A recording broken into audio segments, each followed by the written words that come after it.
पुढचं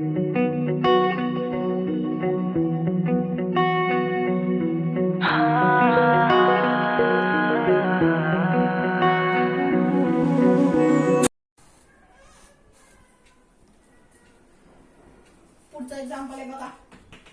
find r 12p r minus 2 adds to 11p r minus 1 equal to 3 adds to 40. आता हे ratio दिले आपल्याला. रेशो म्हणजे आपलं काय असतं तर डिव्हिजन असते.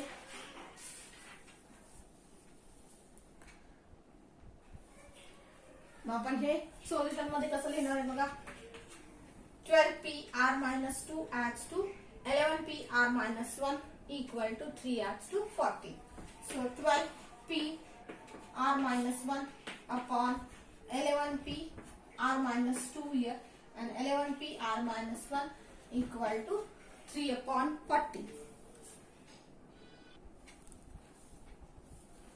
आता हे NPR आहे. N आपला 12 आणि 11 आहे आणि R आपला R minus 2 आणि R minus 1 आहे. So NPR equal to N factorial upon N minus R factorial. So this one is 12 factorial upon 12 minus R minus 2. या 12 मधून R minus 2 मायनस करायचे आणि या सबट्रॅक्शनचं फॅक्टोरियल यायचं upon 11 factorial upon 11 minus r minus 1 factorial equal to 3 upon 4.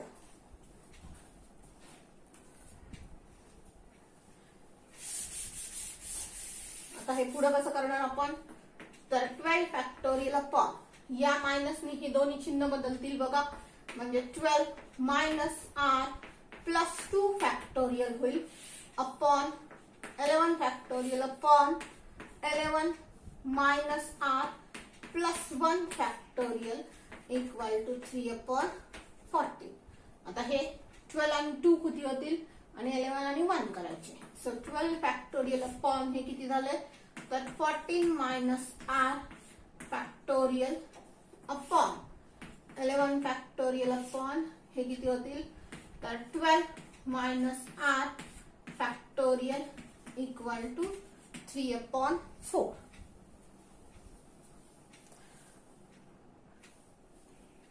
आता या डिनॉमिनेटरचा हा main denominator आहे आपला. याचा रेसिप्रोकल करूया. So 12 factorial upon 14 minus r factorial into 12 minus r factorial होईल आणि upon 11 factorial equal to 3 upon 14 आहे 3 अपॉन 40. आता हा 12 मोठा आहे आणि हा 11 छोटा आहे. हा 12 11 पर्यंत कन्वर्ट करायचा. आता यातला मोठा नंबर शोधायचा आपल्याला. बघा आता r 14 आणि 12 मधून सबट्रॅक्ट झालाय म्हणजे आपण करणार काय तर त्या r ची किंमत जी आहे ती 12 आणि 14 पेक्षा नक्कीच लहान असेल. मग आपण r 10 म्हणूयात. r जर 10 म्हणला तर हे 4 फॅक्टोरियल येईल म्हणजे 4 येईल आणि हे किती येईल तर 2 येईल. कोण मोठा आहे कोण लहान आहे. हा मोठा नंबर आहे हा छोटा नंबर आहे. मोठा नंबर छोट्या नंबर पर्यंत कन्वर्ट करायचा. सो 12 कसं लिहिणार 12 इंटू एक मायनस केलं की 11 फॅक्टोरियल आला आणि हा पर्यंत कन्वर्ट करायचा. सो 14 minus r या 14 minus r मधून एक मायनस केला की हे किती झाले 13 झाले. So 13 minus r.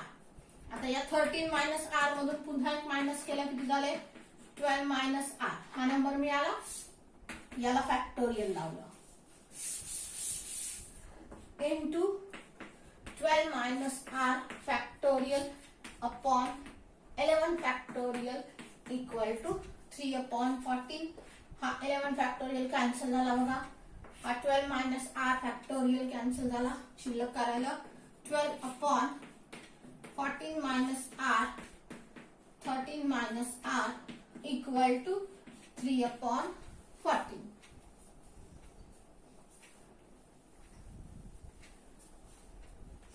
आता हे दोन्ही साइडचा रेसिप्रोकल करूयात किंवा क्रॉस मल्टिप्लाय करा. तुम्ही काही केलं तरी चालेल. बघा रेसिप्रोकल केला तर 14 minus r आणि 13 minus r upon 12 equal to 14 upon 3 होईल आणि हा 12 जो आहे तो इकडे कन्व्हर्ट करूयात आपण. मग तो 12 जर तिकडे कन्व्हर्ट केला तर किती येईल बघा.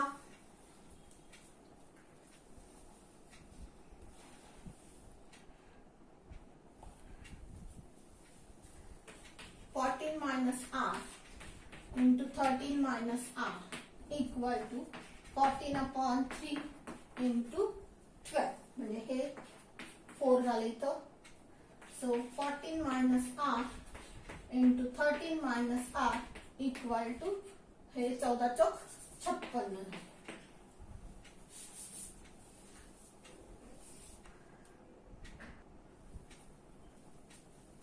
आता हा r बघा, एकदा 13 मधनं सबट्रॅक्ट झाला, एकदा 14 मधनं सबट्रॅक्ट झाला. मग r जर 10 असेल तर हा नंबर 4 आहे, हा नंबर 3 आहे. r जर 9 असेल तर हा नंबर 4 आहे, हा नंबर 5 आहे. म्हणजे कसे आहेत बघा, हे दोन शेजारचे नंबर आहेत आणि हा मोठा नंबर आहे, हा छोटा नंबर आहे. मग आपण काय करूया, तर दोन नंबरचा ही मल्टिप्लिकेशन आहे.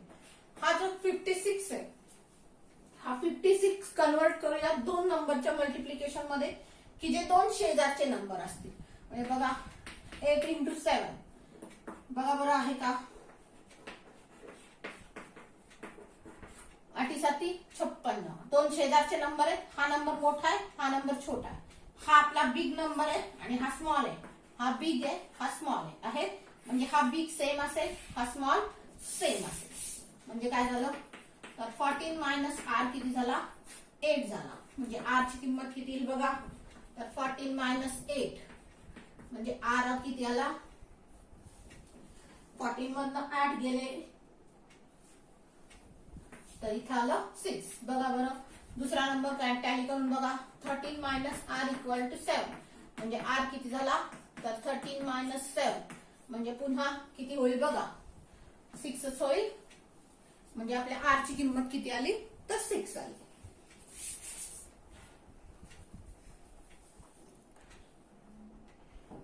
पुढचं एक्झाम्पल बघा. How many 4 letter words can be formed using the letters in the word Madhuri. How many 4 letter words can be formed using the word Madhuri if letters can be repeated आणि दुसऱ्यामध्ये म्हटलंय letters cannot be repeated. आपल्याला हे जे spelling आहे Madhuri MADHURI या स्पेलिंगचा वापर करून, या लेटर्सचा वापर करून, आता हे किती लेटर्स आहेत बघा, MADHUR आणि आ. टोटल किती लेटर्स झाली बघा, 1 2 3 4 5 6 आणि 7. या 7 लेटर्सचा एकही लेटर रिपीट नाहीये बघा. परत एम नाहीये, ए 2 वेळा नाहीये, असा कुठलाही लेटर 2 वेळा नाहीये. प्रत्येक लेटर एकच आहे. मग या 7 लेटरचा वापर करून आपल्याला 4 लेटरचा वर्ड तयार करायचा. म्हणजे फॉर एक्झाम्पल कसा, MADH हे एकच शब्द तयार करायचा, 4च लेटर वापरायची. किंवा DAUR अशा 4 लेटरचाच वर्ड तयार करायचा. मग आता पहिल्या याच्यात काय करायचंय, लेटर्स कॅन बी रिपीटेड. म्हणजे लेटर्सचं रिपीटेशन चालेल. म्हणजे कसं, तर एम इथं आहे, मग ए घेतला, परत ए घेतला आणि मग डी घेतला. आता मी काय केलं, एम 2 वेळा केलं. म्हणजे लेटर्सचं रिपीटेशन तुम्हाला अलाउ आहे. मग तुम्ही ते किती पण वेळा करा. मग आता टोटल लेटर्स किती आहेत, तर 7 आहेत. म्हणजे टोटल ऑब्जेक्ट किती आहेत, 7 आहे. ऍट अ टाइम तुम्ही किती घेणार आहे, 4 लेटरचा वर्ड तयार करायचा. म्हणजे आर किती आहे तुमचा, तर 4 आहे. ऍट अ टाइम तुम्ही 4चा वापर करणार आहे. सो आर किती झाला, 4 झाला. आता रिपीटेशन अलाउ आहे आपल्याला. रिपीटेशन जर अलाउ असेल तर आपला सूत्र काय, n raised to r. म्हणजे इथं काय 7 raised to 4. 4 ऑपरेशन्स करायची, 4 लेटरचा वर्ड तयार करायचा. म्हणजे आपण पहिल्या एक्सरसाइज मध्ये कसं केलं, तर first operation can be done in 7 ways. या 7 पैकी कुठलाही एक लेटर लिहू शकतो आपण. सेकंड ऑपरेशन मध्ये काय होणार, इथं जर एम लिहिला तर परत इथं एम लेटर लिहायचं अलाउ आहे. म्हणजे टोटल ऑब्जेक्ट किती झाले, 7 झाले. पुन्हा थर्ड ऑपरेशन मध्ये 7 झाले, फोर्थ ऑपरेशन मध्ये 7 झाले. सो 7 into 7 into 7 into 7 ही मल्टिप्लिकेशन होणार आहे. पहिल्या एक्सरसाइज नुसार हे झालं 7 raised to 4. तेच आपण आता डायरेक्ट लिहिणार आहे. आलं. टोटल आहे 7. ऍट अ टाइम आपण 4 घेणार आहे. रिपिटेशन अलाउ आहे, त्यामुळे आपल्याला 7⁴ ही मल्टिप्लिकेशन फक्त उत्तरामध्ये लिहायची आहे. मग आता हे उत्तर कसं लिहिणार बघा आपण.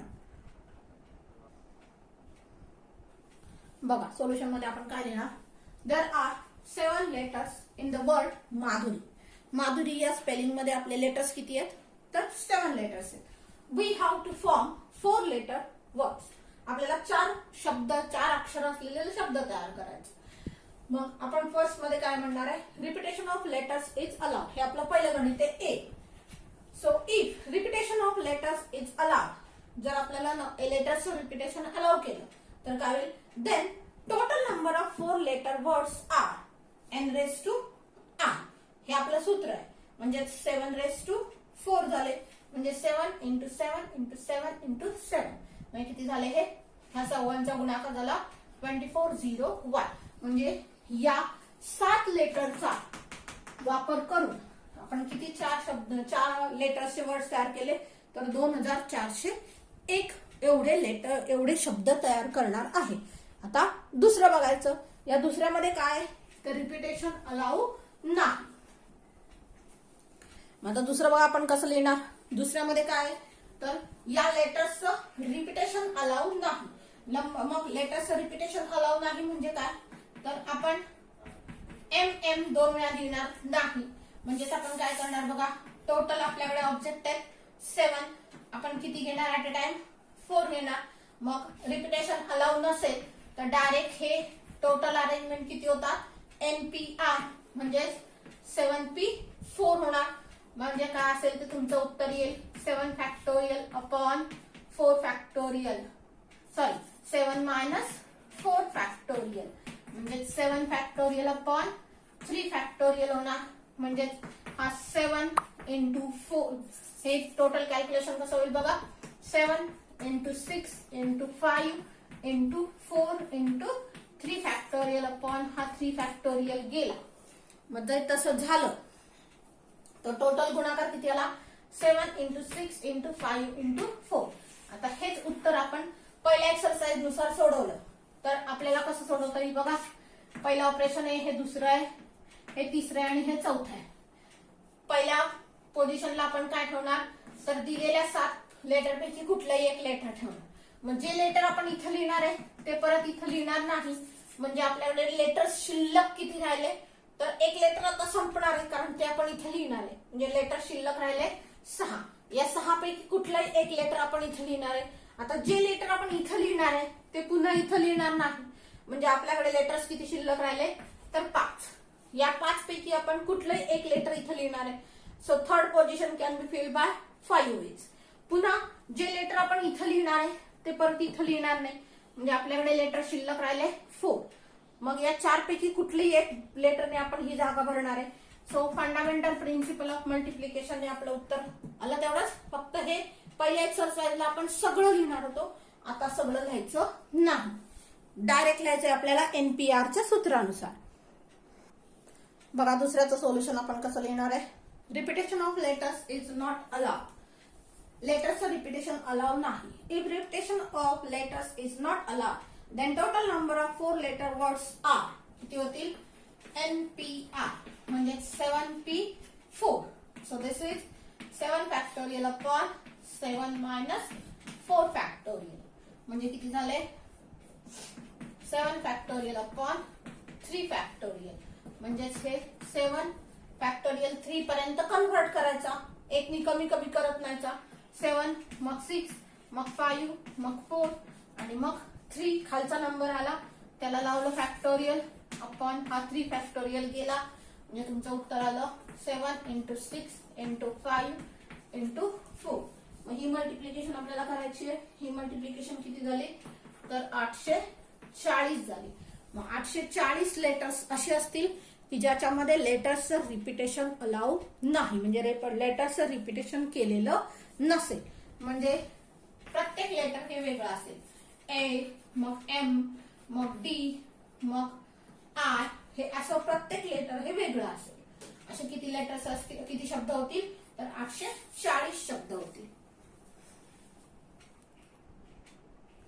बघा पुढचं एक्झाम्पल आहे, find the number of arranging 11 objects taken 4 at a time so that a specific object always occurs, never occurs.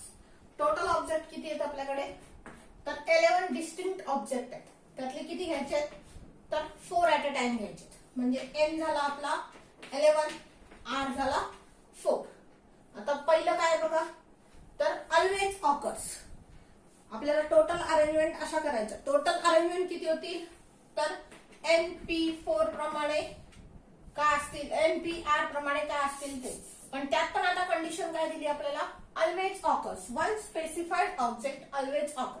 म्हणजे या 4 जणांची अरेंजमेंट केली तर कशी केली तरी एक स्पेसिफिक ऑब्जेक्ट जो आहे तो नेहमी येणार. मग हे स्पेसिफिक ऑब्जेक्ट नेहमी येणार त्याच्यासाठी एक सूत्र आहे बघा, R into N-1P R-1. When any specified object always occurs जर असेल तर त्याच्यासाठी हे सूत्र आहे, आपण बघितलेलं आहे.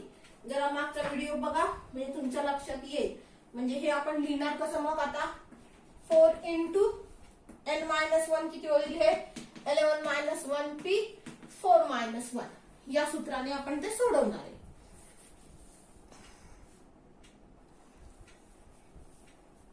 बघा काय लिहिलं आपण, there are 11 distinct objects and we have to arrange 4 at a time.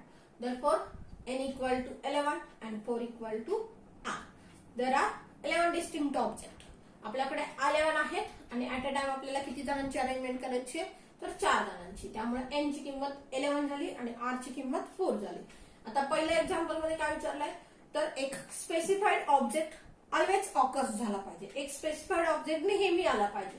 So total number of परमिटेशन्स किती असतात सूत्रानुसार, R इंटू N-1P R-1. आता n आणि r ची किंमत इथे ठेवायची आहे. सो 4 इंटू 11-1P R किती आहे, 4-1. So this is 4 into 10P3. म्हणजेच हे 4 तसंच ठेवलं तर हे सूत्र लिहायचं आहे आपल्याला, 10 फॅक्टोरियल अपॉन 10-3 फॅक्टोरियल. आता 10-3 किती होणार बघा, हा 10-3 7 फॅक्टोरियल झाला. म्हणजे इथं कसं झालं, तर 4 इंटू 10 फॅक्टोरियल अपॉन हे झाले 7 फॅक्टोरियल. आता हा मोठा नंबर छोट्या नंबर पर्यंत कन्वर्ट करायचा. So 4 into 10 into 9 into 8 into 7 factorial upon 7 factorial गेले. म्हणजे उत्तर राहिलं तुमचं 4 इंटू 10 इंटू 9 इंटू 8. करा मल्टिप्लिकेशन, किती होते बघा. ते पहिली मल्टिप्लिकेशन झाली 10-40 आणि 9-8 72. हे 40 आणि हे 9-8 72 झाले. म्हणजे टोटल 72 गुणिले जर 40 केलं तर तुमचं उत्तर किती येतं बघा, 2880. या टोटल एवढ्या अरेंजमेंट आपण करू शकतो की ज्याच्यामध्ये एक स्पेसिफाईड ऑब्जेक्ट हा नेहमीच येणार आहे. बघा पुढचा आहे, अ स्पेसिफाईड ऑब्जेक्ट नेव्हर ऑकर्स. तो एखादा स्पेसिफिक ऑब्जेक्ट आहे तो नेहमीच आपल्याला नकोय, तो कुठल्याच अरेंजमेंट मध्ये येणार नाही. So total number of permutations are N-1P R. आता n आणि r ची किंमत ठेवायची आहे. सो 11-1P 4 म्हणजे 10P4. एवढंच आपल्याला कॅल्क्युलेशन करायचं आहे. आणि 10P4 म्हणजे किती येणार, 10 फॅक्टोरियल अपॉन 10-4 फॅक्टोरियल. म्हणजे किती झाले, तर 10 फॅक्टोरियल अपॉन 6 फॅक्टोरियल. एवढंच कॅल्क्युलेशन आपल्याला करायचं आहे. म्हणजे किती होईल बघा, तर 10 into 9 into 8 into 7 into 6 factorial. खालचं 6 फॅक्टोरियल कॅन्सल झाले, शिल्लक राहिलं 10 इंटू 9 इंटू 8 इंटू 7. एवढंच मल्टिप्लिकेशन आपल्याला करायची आहे. आता ही मल्टिप्लिकेशन किती होते बघा जरा. ही मल्टिप्लिकेशन झाली 50 40. म्हणजे एवढ्या अरेंजमेंट अशा असतील की ज्याच्यामध्ये तो स्पेसिफाईड ऑब्जेक्ट येणारच नाही.